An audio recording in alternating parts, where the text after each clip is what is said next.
She believed she had found love, but what she followed was not a king. It was a monster hiding behind power, wealth, and promises. It began like a modern fairy tale, charming messages, confident voice notes, and images of luxury set against the timeless beauty of Egypt.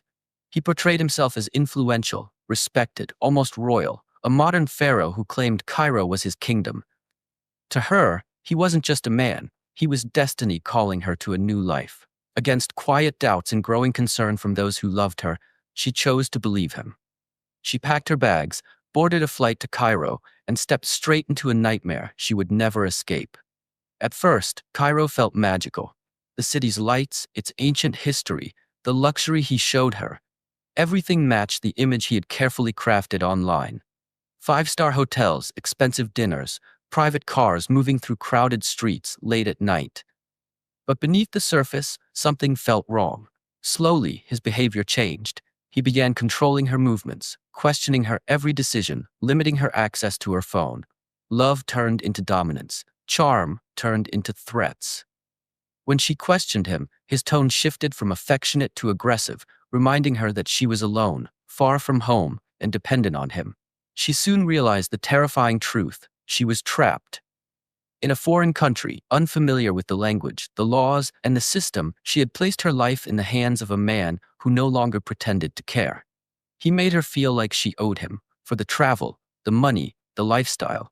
The promises of marriage and protection faded, replaced by fear and isolation. Yet even then, she believed she could make it home. She just needed one safe moment. That moment never came. One evening, he suggested a short drive outside the city. Just to talk, he said. Just to clear the air. Cairo's lights slowly disappeared behind them as the car moved deeper into the desert.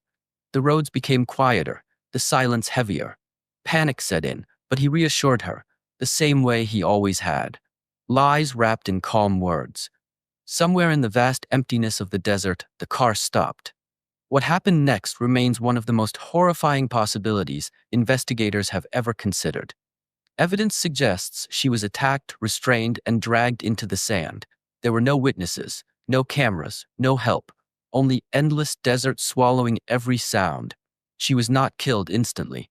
Investigators believe she was buried alive, left beneath the sand to suffocate in darkness, realizing too late that the man she trusted most had chosen to play God with her life. A modern pharaoh, ruling not with a crown, but with cruelty. When contact with her suddenly stopped, her family knew something was wrong. Messages went unanswered, calls failed, panic turned into desperation. Authorities were contacted, but progress was slow. Jurisdiction issues, lack of immediate evidence, and a suspect who vanished without a trace allowed time to pass, time she didn't have. Eventually, her body was discovered in the desert, but justice never truly arrived. There was no dramatic arrest, no public confession, no closure. Just unanswered questions and a life reduced to a case file. This story exposes a chilling reality of our digital age. Online identities can be fabricated, luxury can be rented, power can be convincingly faked. Predators don't always look dangerous. Sometimes they look charming. Sometimes they promise love, protection, and a better future. And sometimes they use beautiful cities and ancient lands to hide very modern evil. This is not just a story about one woman. It's a warning about trust in the wrong hands, about how easily love can be weaponized and how quickly control can turn fatal. Behind Cairo's breathtaking skyline and the endless beauty of its desert lies a truth no one puts on postcards. That danger doesn't always announce itself. Sometimes it whispers. To this day, many questions remain unanswered. Was he ever truly powerful or just a master manipulator? Could this tragedy have been prevented? And how many similar stories remain buried, not just beneath desert sand, but beneath silence and forgotten headlines? If this story disturbed you, it should, because awareness is the only defense against deception. Share this story, talk about it, and remember, not every king wears a crown. Some wear a smile.